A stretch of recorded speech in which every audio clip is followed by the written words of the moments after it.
Welcome to the Asian A.V Club's What to Watch podcast with me, Stevie Wong, bringing you all the movies and TV series that we think should be on your radar. But this episode, this one's going to be a little bit different. As we enter the fall season, those who follow the annual film festival calendar year understand that once we hit that last weekend of August into September, it not only kicks off into the Venice Film Festival, but it also officially kicks off into that thing that we call the award season. For some people, this is their bread and butter, and it's now begun. That's right, folks. This is when all the studios plonk out an incessant amount of prestige films in hopes that their movie is going to be the buzzy frontrunner heading towards the eventual main focus, which is the Oscars. Now, during this period, 3 major film festivals showcase a bunch of films, sometimes overlapping, but all on that journey to kick off that all-important campaign. Now, of course, we're talking about Venice, Telluride, and the Toronto film festivals, which will also show some of the best films of the year, but that's not going towards that like gold star. But for our pod purposes, we're gonna be more curious about what we think are the movies that are the players for 2025 Oscars. Usually we bring in one guest journalist to help navigate all of this, but since I'm really greedy, I've invited 3 wonderful journalists to come and talk through some of the highlights of our first stop, which is the Venice Film Festival. First up, Mathilde Bernard, a journalist who started her career at 14 years old. That's like child labor, thank you, and has since built a professional empire producing documentaries, providing entertainment content for some of Germany's biggest networks, and an all-around icon of the industry. If you ask anybody that's from Germany, you're like, do you know Mathilde? Everybody knows this name. So good or bad, they just know you. So it's all there. Next up is Netherlands' pride and joy, René Mioch. Like Mathilde, he is considered the preliminary entertainer journalist for the region, working for decades as a presenter for radio and television. Maybe not at 14. I feel like maybe... Oh, really? Oh my God. No. I started at 15. Oh my God. These kids, recently Rene has expanded his accomplishments by adding the role of the host for the hugely popular cine music series, bringing live orchestration to play classic soundtracks while he talks about his adventures covering film and TV after all these years.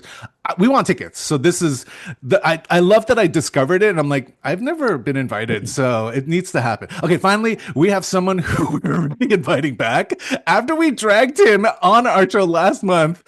Turns out we didn't scare you enough, because the wonderful Patrick Heidmann returns to help break down more titles to our audience. Hello, gang. This is so wonderful to see all your faces, but also just the fact that you guys said yes is amazing. Since I'm not at the festival this year, I figure I'd do the next best thing and bring you guys on to give us an idea what the festival is like. And really, you know, I've never been to Venice Film Festival. So like, just let's start from that. Yeah, I know, like that look. Tell me about Venice. Why is this the kickoff kind of point for the kind of entry point into to award season, film festival, like fall film festival season? Rene. Well, the thing is that all the big streamers and film companies are releasing their movies here, independent films and commercial films. A little bit arty, so it is about quality in movies and great stories. But this is the period of the year where people come to Venice because they love Venice for the food and the canals and the boats and just after the summer meeting each other again, and then getting into that award season.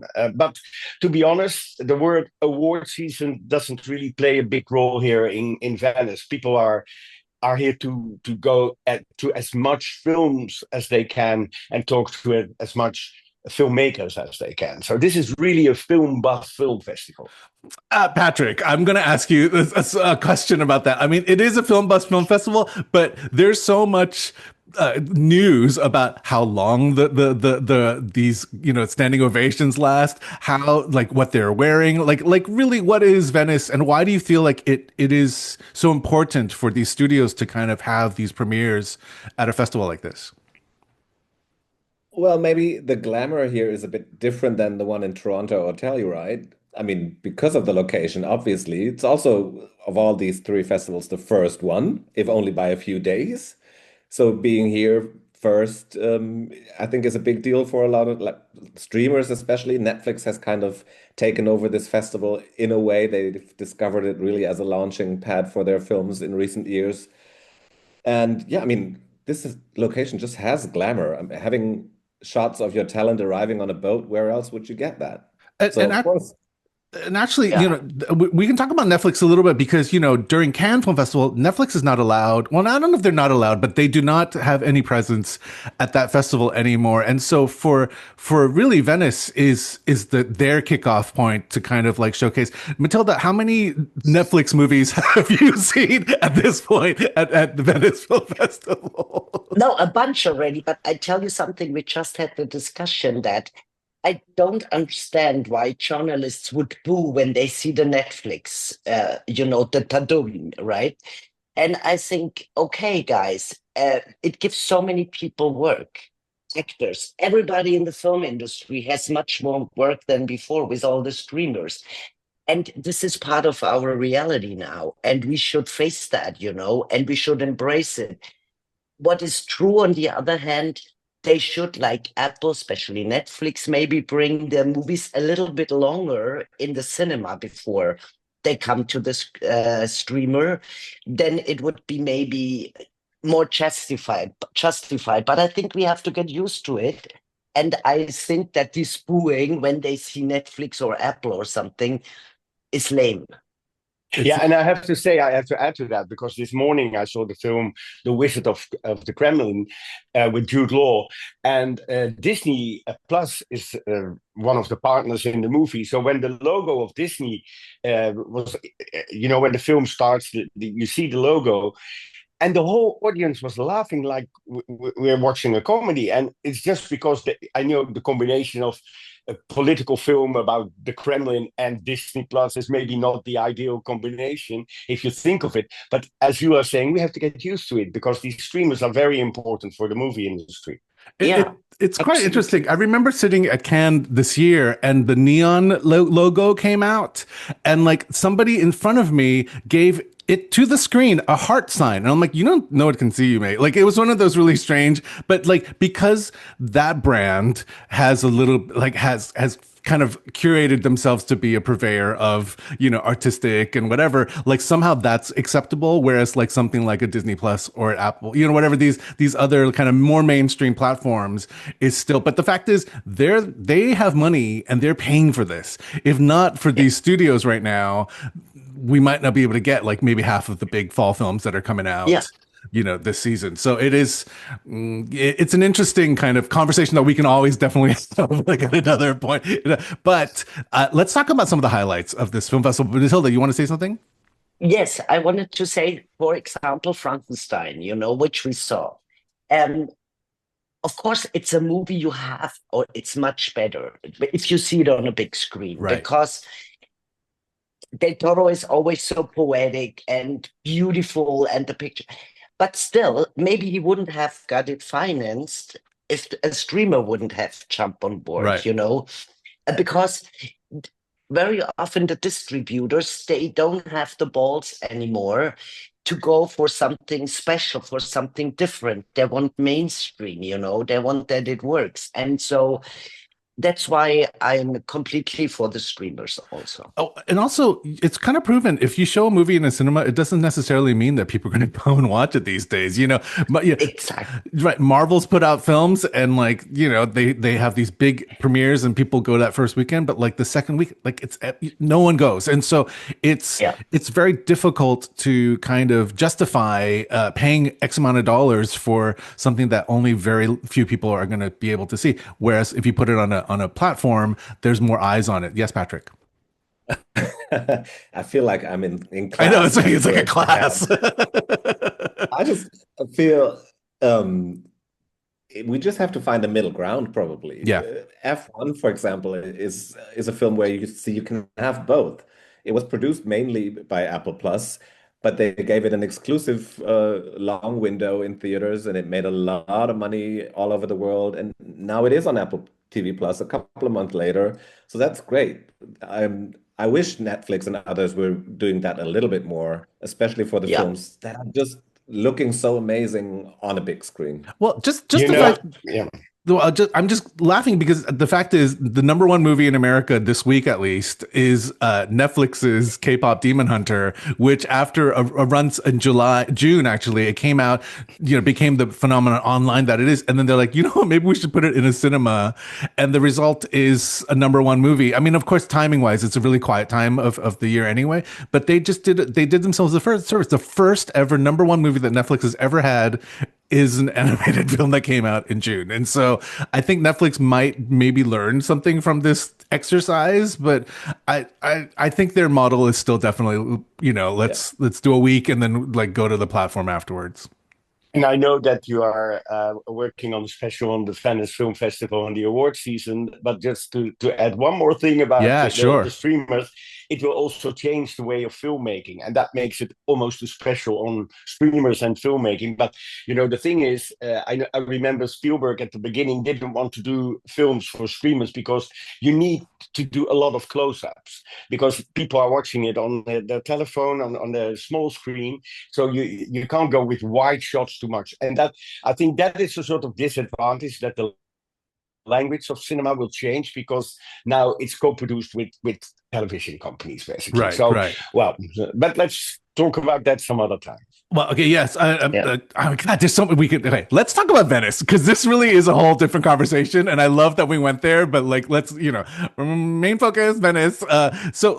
There's some highlights. I mean, full disclosure, we are only at the halfway mark of this festival, so there's a bunch of movies that a lot of you haven't seen yet, which we will maybe do in another episode where we talk about movies that kind of played well into end of Venice into like the other two festivals that I mentioned earlier. But first up, Jay Kelly by director Noah Baumbach. Starring a certain actor named George Clooney, newbie, right? He's fresh. He's like a new guy, playing a superstar actor named Jay Kelly. And the film sees Kelly faced to look inward as the lines of celebrity and personal life seem to be one and the same these days for him. He's surrounded by a group of yes people, led by Adam Sandler and Laura Dern. And then Kelly tries to reconnect with himself and find some meaning through moments with his estranged family, people from his past. But basically, it's just Clooney getting to play a little bit of a meta character of himself, and so I think a lot of people are kind of either charmed or like eye roll about this situation. And so when you watch this film, what did you guys think? Is this the performance of his life, or is this just like a typical Clooney like Sunday where he's just charming all the way through? Rene, I'm going to ask you first. Well, I think George Clooney is great in playing himself, and we knew that like his whole career, right? So he basically he's always playing himself. He's the superstar. He's always the movie star. He's maybe sometimes a bad guy, but most of the time a very adorable, nice man in complicated situations. Now, he is 60 years old, and he himself is asking the question, what have I done with my life, and how do people look at me, and what happens when I close the door at home? Then I'm on my own, but do people believe that I'm on my own, that there's nobody there, while everybody thinking you have this full life with everybody around you, always assistants, and and there is a big difference in life.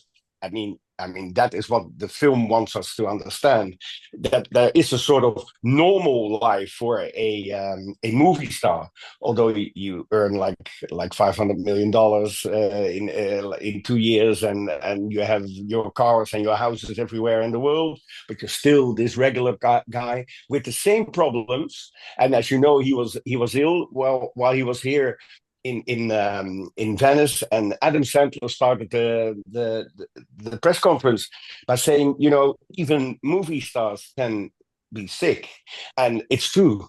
They can be sick too. So they are normal people, regular people, and they have to get rid of all these people, sayers, and that is what the movie is about. Yeah, but for me, the movie was a little bit bloodless, if I can say that. It wasn't. Clooney did a good job. No, Adam Sandler was brilliant in it, absolutely. But I think it was too nice played, too lame, too tame. I would have wished, because we all know publicists, we all know agents, and the truth is, very often they're not the nicest people you can meet. So that should have been much.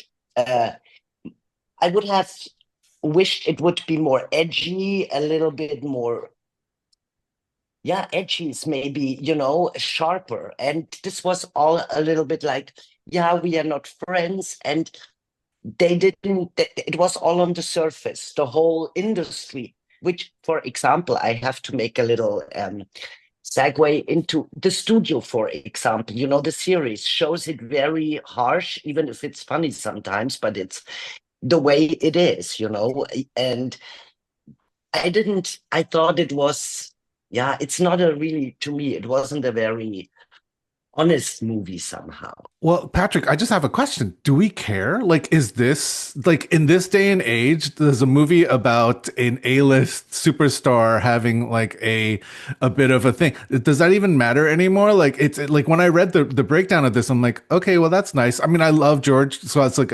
George because he's my friend. Like I love that because I'd watch him and because he's so charming, right? And so basically, I mean, did we need this movie? Because I feel like there might be more interesting things that he could have. I don't know. When I read this, I was like, okay, whatever. Yeah, well, we don't need this movie, in my opinion. Although, I mean, I would care about a very funny satirical look at the film industry. I love films about the film industry, and as Right. Matilda just mentioned with the studio, even though that was a show, not a film, but Yeah. that was so much fun, and it was so honest, I think, in a lot of the episodes and observations it made, and it's dark and funny and kind of mean, and that's what I wanted from Jay Kelly. But yeah, it turns out it's mostly either it's very silly. There are lots of very silly moments, which I didn't care much for, or it is very sentimental. And yeah, you're right. We don't need another old white man in his belated midlife crisis kind of film. We've seen that 1,000 times, and all the interesting stuff, like you mentioned, his entourage, they get rid of that quite early on in the film. Laura Dern vanishes very early. All the other people surrounding this guy vanish. No, but so basically what the movie does is it shows the old-fashioned theme of, when you're a parent or when you're as a human being, and take care of your family and your environment and know who your friends are, and the people you work with are not your friends. Adam Sandler, who is his manager, really says, I'm not your friend, I'm taking 15% of your Right. salary. That's why I'm here, and so that doesn't really count for just for big stars. It counts for everybody. So I think what they wanted to do, give him again the Clark Gable look, so he looks great. And I see people getting so excited when George Clooney is in a movie, and then try to talk about values in life. And I think that's what they wanted to do. But let me tell you, most movies that are about making movies don't do very well in the cinema. So okay. But Sorry, yes, Patrick. briefly, as an anecdote, because we were mentioning the studio, Seth Rogen is here at the moment. He was even in the press room of the festival yesterday, taking lots of photos with his camera. So I'm pretty sure we will get a Venice set episode of the studio in Oh, season 2. interesting. I think he's here to Interesting. scout locations. Wow, that's scoop. All right, let's talk about another film. We have After the Hunt by director Luca Guadagnino, starring Julia Roberts, Ayo Edebiri, and Andrew Garfield. The film is set on an Ivy League university campus where Roberts plays Alma, a much-loved and respected philosophy professor who's on the brink of getting tenure. But things start to unravel when her star student, played by Edebiri, claims that she was sexually assaulted by Andrew Garfield's professor character. So, what side of this moment does Alma kind of lie, and does this incident expose like her true nature as a woman, and who she really is? And so that sets up After the Hunt, and then everything just starts to go haywire for Julia Roberts' character. Matilda, did you like this film? Yes, I did. And the first thought I had, and I said it today, I did an interview with Julia Roberts and Andrew Garfield. That's a drop. What happened there? Okay, we'll talk about that afterwards. But yeah, go ahead. Yeah, no, I just know, but I told them also, I wanted to say the first thought I had was, thank you, Luca, that you don't put your opinion on me. You don't force me, you don't explain it. He just takes all the perspectives and let me make my judgment, and what Julia Roberts so right said in the press conference, we don't have a dialogue anymore. We just have confrontation all the time. And a lot of people didn't like that he didn't take a standpoint, Oh, did Andrew really rape the girl, or did she just make it up and things like that? And I think it's important also that I get movies where I can have my own, my own opinion, and that the director trusts me that I'm intelligent enough to make my own opinion. And I really like that. And I thought it was very strong performances from everybody. And I see that people, yeah, didn't like it so much because they thought, oh, and so where is Luca's point of view now? What does he want to say with that movie? But that was exactly what I liked. Actually, Patrick, is it a filmmaker's job to have an opinion on the topic that they're kind of making? Is that a rule of thumb that we need to, like, a filmmaker needs to have that kind of perspective in order to make a film about a specific, like a topic like this? Well, he needs to have some perspective.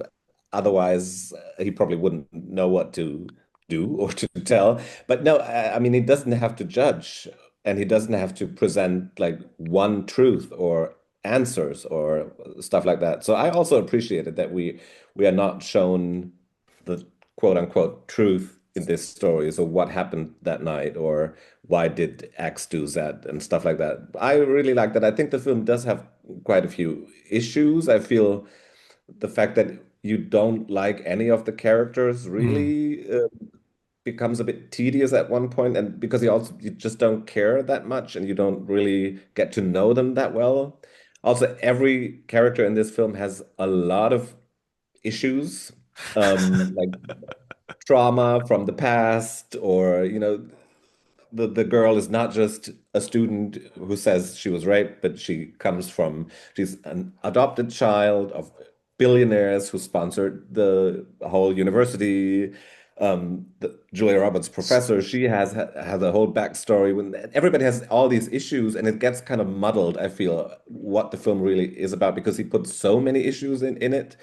But all in all, I liked it, and I think it's a film that will spark conversations, and the acting is great. Lots of beautiful interiors and costumes, and so I And appreciated that. just for people who are watching this and never went to a film festival, everything that Patrick just said adds to my feeling of film festivals. Most of the time, we go home depressed because we have to deal with so many terrible issues, whether it's war or relationships, sexuality, politics. I mean, and it's never easy, and it is never easy, but we have to deal with a certain truth. And I think that is what this film does, and what he as a filmmaker always does, right? This feels like a great showcase for everybody to be like, I'm an actor and I'm going to be able to. So I'm just curious, I mean, you guys have seen this. And so do we have a fair play for them to, like, really push for these awards that they're kind of maybe like looking at and if you were going to choose who's good enough to get that slot, like, is it like, who are the ones that you feel is kind of like really shining in this title? For me, it's Julia Roberts and Andrew Garfield. I think Andrew Garfield is so good in it. And I'm not so agreeing with you, Patrick, because I liked him in the beginning, but then, I had this, um, and I had that with all of them, by the way. I liked them somehow in the beginning, but then I think, oh, maybe I was wrong. I question myself. Maybe I don't like them, about what they say, their behavior. So they catch me and then they lose me. And it's yeah, it was a ride. I liked it. But the thing is, what you were saying, Stevie, is that this is a festival that needs the big stars on the red carpet. Right. So they bring in movies where you have potential movie stars that are up there and have a chance to win awards. And Julia Roberts does that so well. Yeah. She arrives in a boat here at the canals. She gets out of the boat, and what we get is the big smile that made her so popular and so rich and so well known in the world. Then she goes to the red carpet, and from the beginning, even she wears high heels where she hardly can walk on it because her bodyguard has to help her with every step that she said that she does. But the smile and the people fall for it. And so I think one of the reasons why this movie is here and why we have big stars every night at the red carpet is not necessarily for the war awards, but to get the attention for the audience to remember the films. Sorry, Patrick. Yeah. Yeah, no, just because, I mean, Rene is obviously right. This is not a festival that is or should be about awards, but since you But it keep on is, asking though. us about awards, Yeah.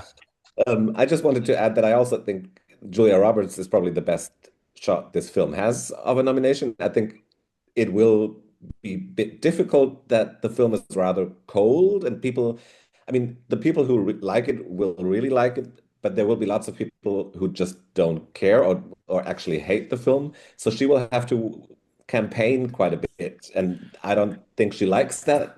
So True. we'll see how much work she puts into the award campaign in order to get nominated. But yeah, she has a good. I personally love Michael Stuhlbarg, who's playing her husband.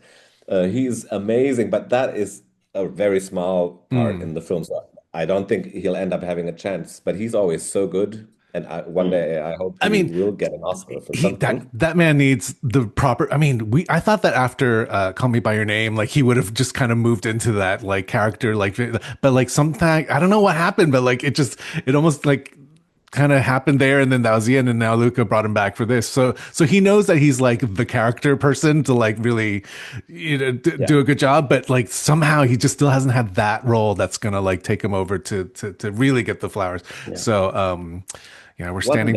One day, Luca's gonna make another film with him and make him star. But like, so okay, After the Hunt is a potential little that's gonna go. But as you were saying at the beginning, we're halfway the festival. There's a lot of more to come, and I think if there's one movie that everybody is talking about, whether you like it or not, but that is a potential film for nomination, it is Bugonia. Bugonia. I mean, that's my next film. Basically, it's easily the most positive film among this text chain, and also some other kind of conversations that I've had with other journalists. Based on the Korean cult classic Save the Green Planet by Jang Joon-han, Bugonia pits Emma Stone's Michelle, a pharmaceutical CEO who gets ambushed and held hostage in her own home by two UFO-believing conspiracy theorist cousins, played by Jesse Plemons and newcomer Aidan Delvis.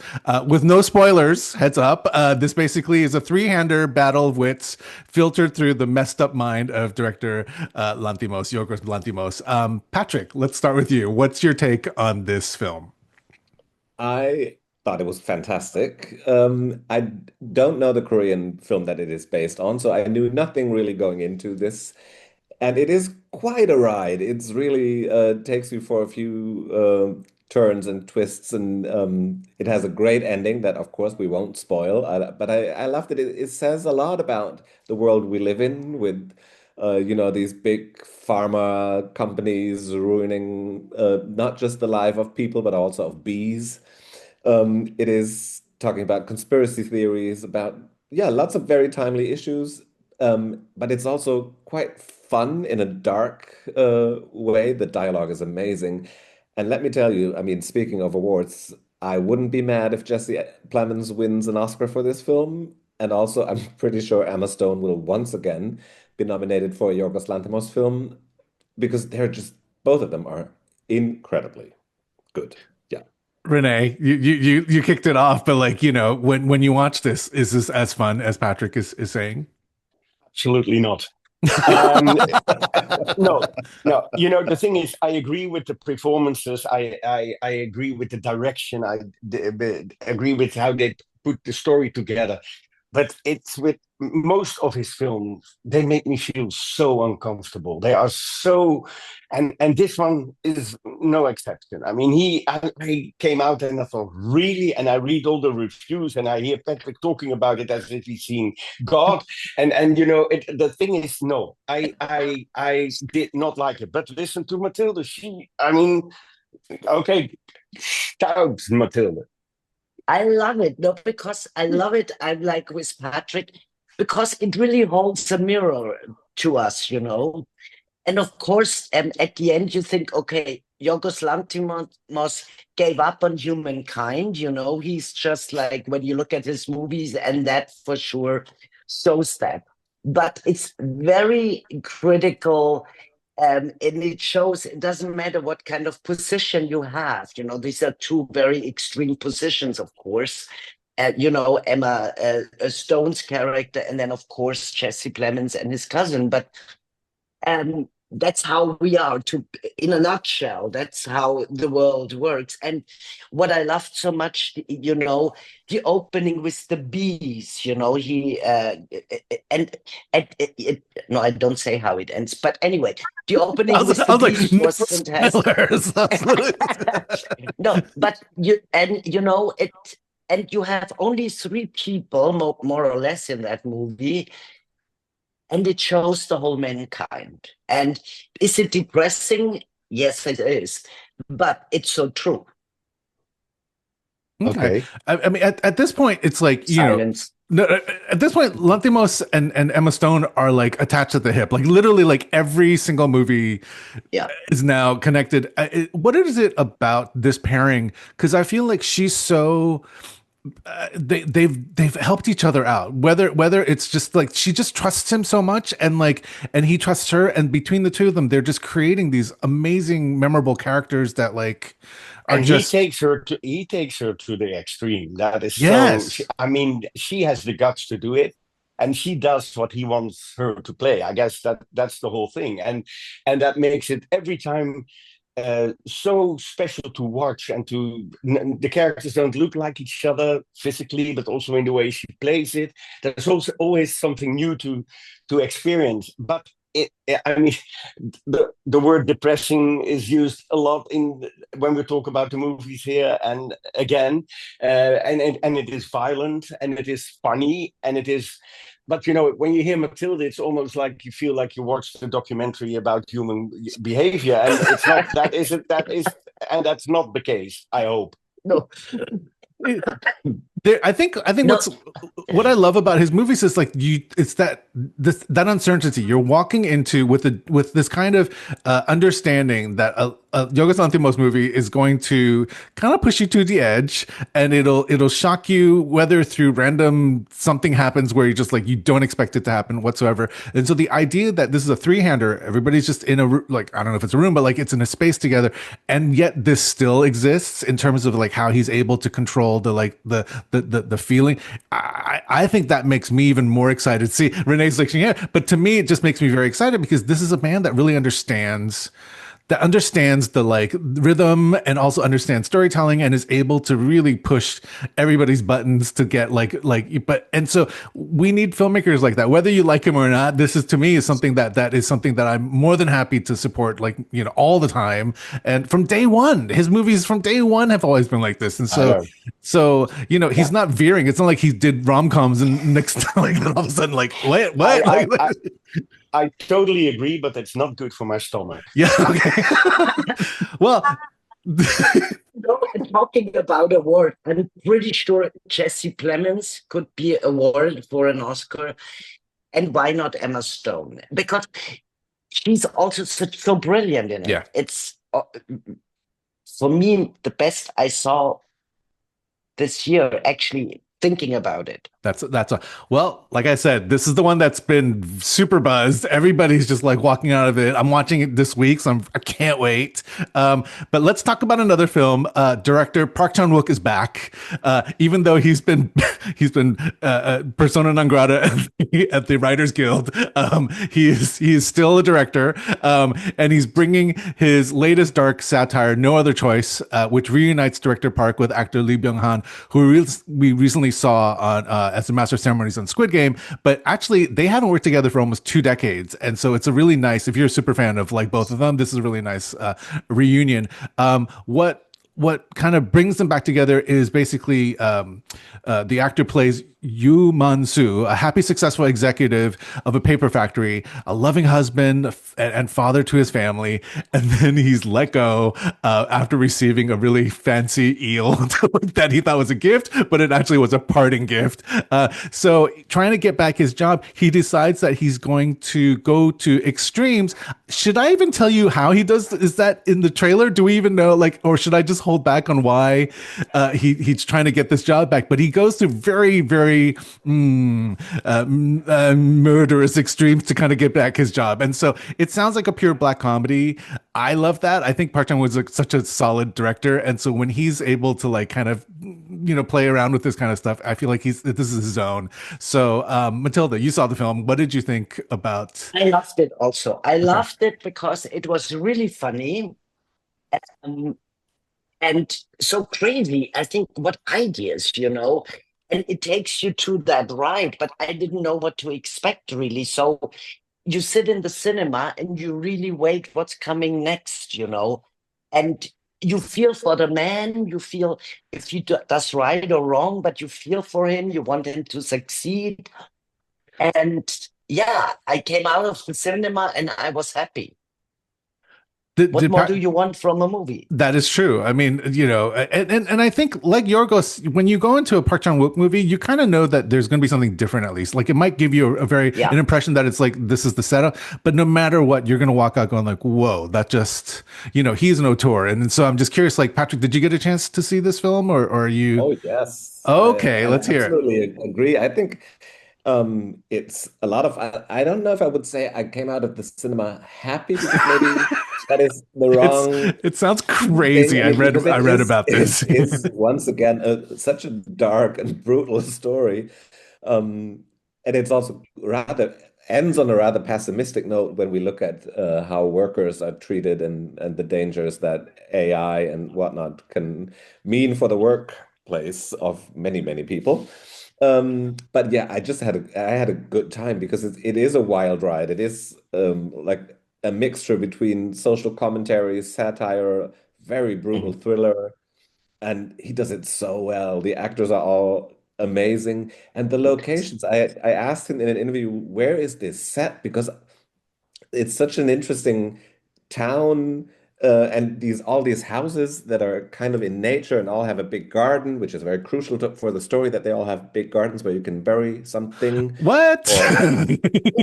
Anyways, it is yeah, I loved it. I really liked it. I mean, I felt it was maybe a bit long. Maybe you could have shortened it by 10 minutes or so. It slags a little bit in the middle, but that's just me being impatient and watching too many films here at the festival, probably.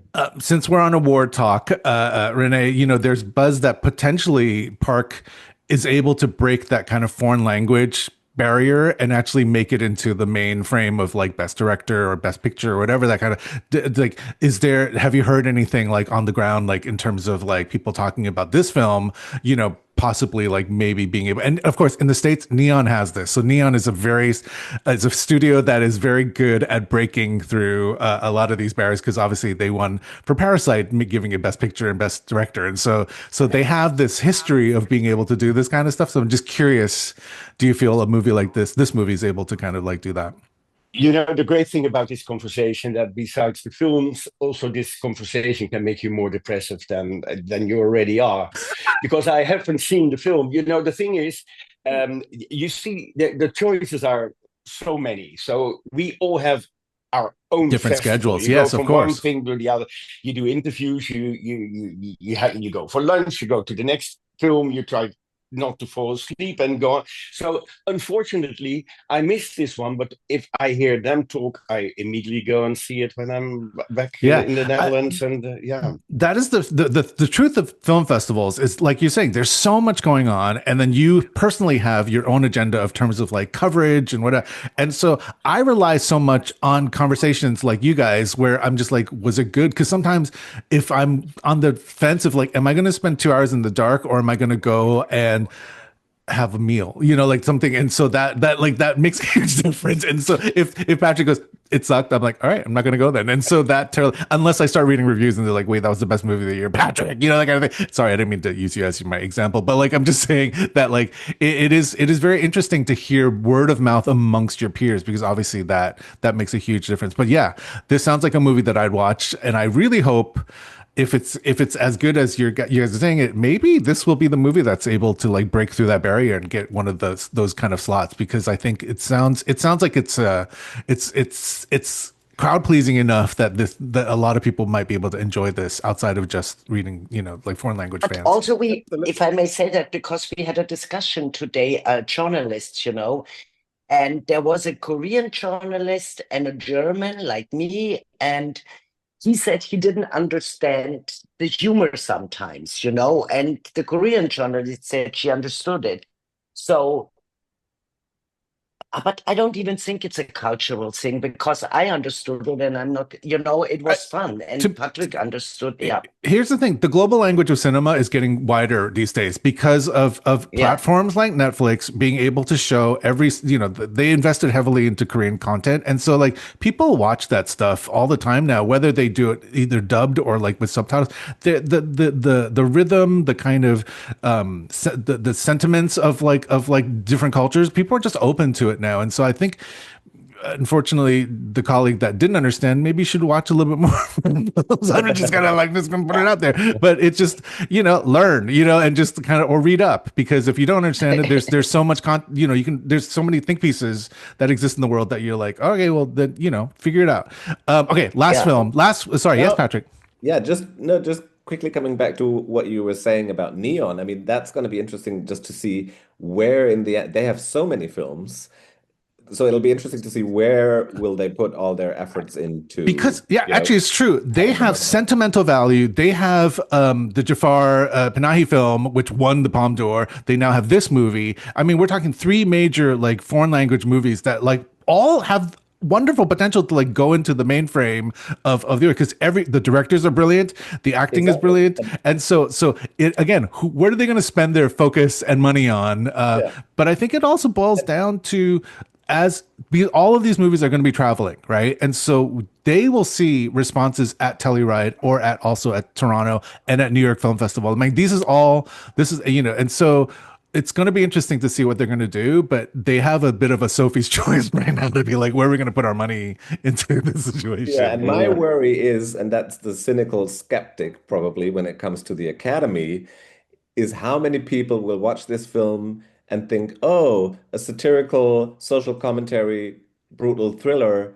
We already did this with Parasite like a few years ago. I'm not going to watch that again. Not that I'm saying these films are alike, but maybe some of especially the older voters might think. I think it's a matter of how they're going to promote it, because Neon's like, well, we did Parasite like this, maybe we can do the exact same thing for this film. But then again, if you're super smart about it, maybe they should hold back a little bit about that narrative and really see if there's another way to because I'm assuming that the actor is so wonderful, like potential actor, like this. So there's a lot to play with. Okay, last one, and then because I feel like I've kept everybody around. We're going to end this spotlight with director Guillermo del Toro's highly anticipated adaptation of Mary Shelley's Frankenstein, starring Jacob Elordi and Oscar Isaacs. Jacob is doing a highly loved performance as the reanimated monster. We all know the story, so I'm not going to go into it. But does it shine a new light on this an old school like kind of storyline? And is this Elordi's performance of his life? Like, what are we looking at here? Yes and yes. Rene, did you? Yeah, Mathilde immediately said yes. Okay, I also would agree tag. with Patrick said yes and yes. No, it shows it from a different angle, from a different perspective. Is it Elordi's so far? Yes, his so far. Right? I mean, he has a long career in front of him. Best character he ever, or most interesting character he ever played.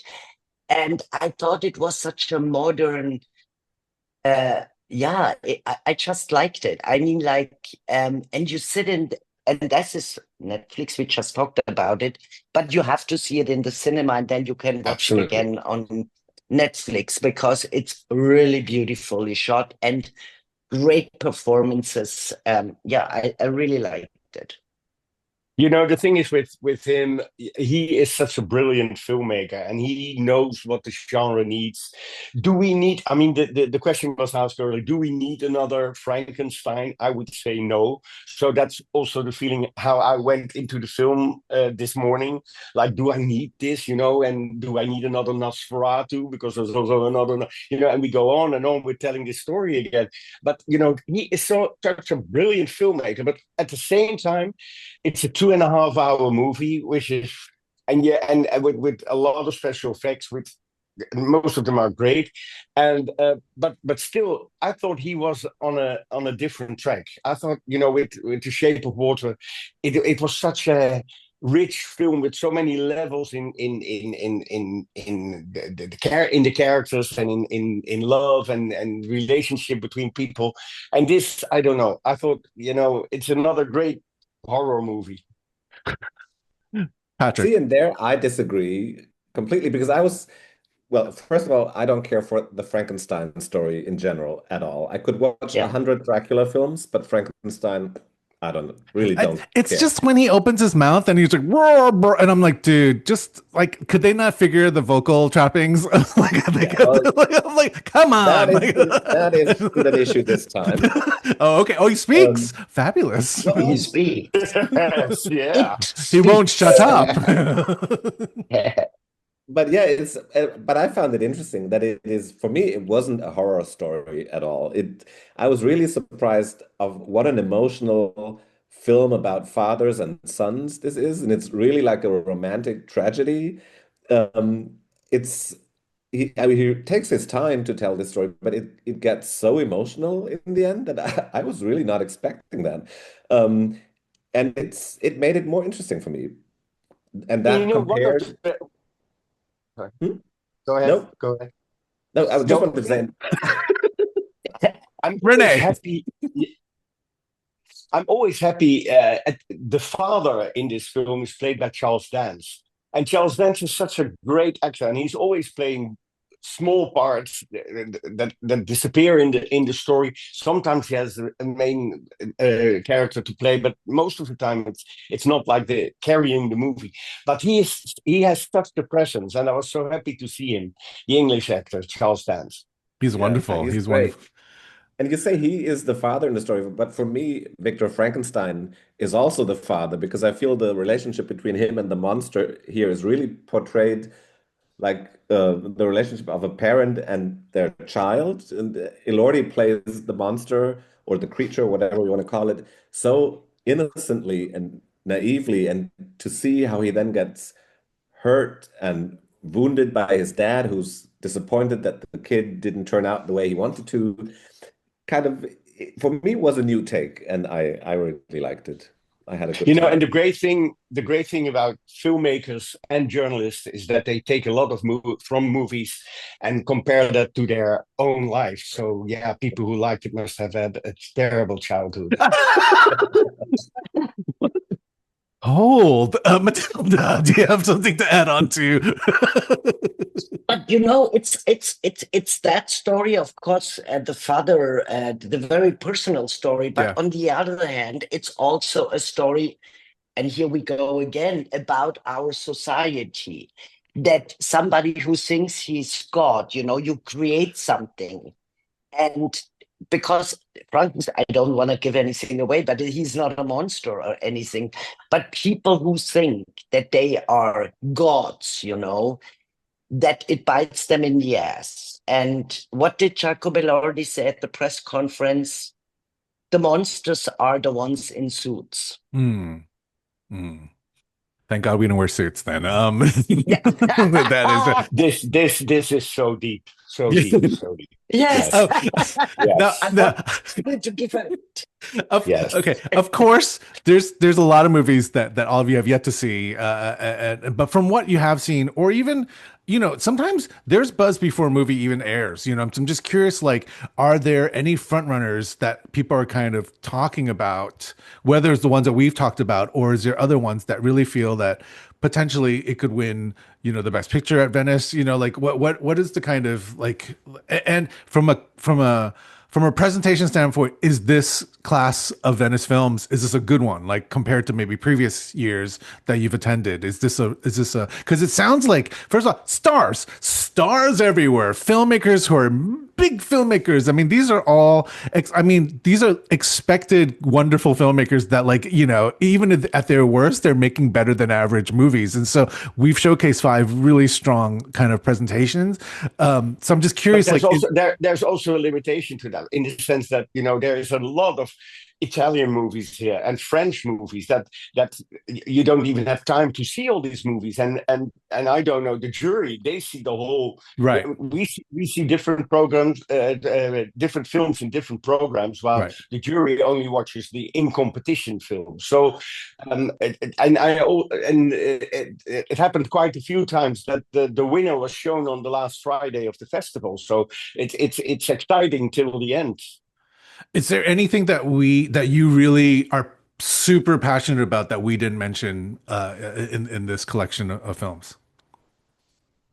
No. I saw a lovely film, and I think earlier this morning I told Mathilde, you didn't miss much when you didn't see the new Jim Jarmusch. And the longer I thought about it today, I was like, oh, maybe it was something that you actually kind of missed. It's a very, very small film, father, mother, sister, brother. Yeah, that's the title. And it's actually more or less 3 films, because it's 3 stories that are just linked by a few themes, not by a story or anything. And it was very small, very delicate, funny and melancholic, and I enjoyed it a lot. I'm not seeing this as an awards player at all. I don't think it'll win anything of the big things here in Venice, but it was just a film that I thought very lovely. It was very lovely. And I also saw 2 fantastic documentaries, one by Laura Poitras, who won here a few years ago, Cover Up, about this brilliant journalist from the States whose name is escaping me now. Yeah. But that's a great documentary. And also Broken English about Marian Faithfull was a film that I loved a lot. But yeah, again, maybe not related to the award season of it all. I mean, listen, there's always wonderful, like discoveries and things, and that's part of the joy of going to a film festival. Not only do you have to watch these, like, I mean, you don't have to, but you can watch all these like big movies. But part of the joy is that if you are a true cinema lover, is to find that gem that you feel totally connected to. And so festivals like this still have, it's not just stars all the way through. There's still space for something smaller like that. So that makes me very happy. It gives you the possibility to see films that will disappear while you thought it is Yeah. a potential winner. Yeah. So it's totally up to the jury. Yeah. And who are they to decide? But that's the format of a festival with a jury.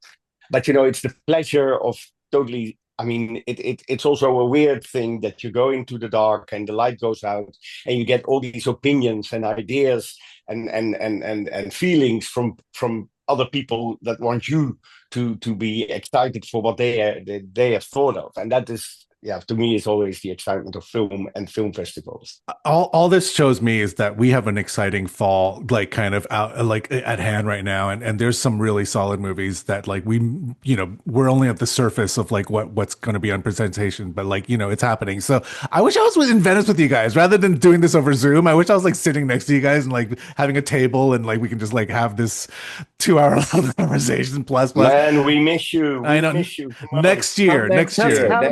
All right, that's what. Thank you so much for agreeing to come to this pod and giving your opinions about all of this stuff. And remember to come back, because we're going to continue to talk about film festivals and movies that we feel are going to maybe turn into buzzworthy movies of the award season. But for now, thank you, everybody. Bye. Thank you, Stevie. Bye. Thank Bye. you. Thank you. Bye bye. Bye.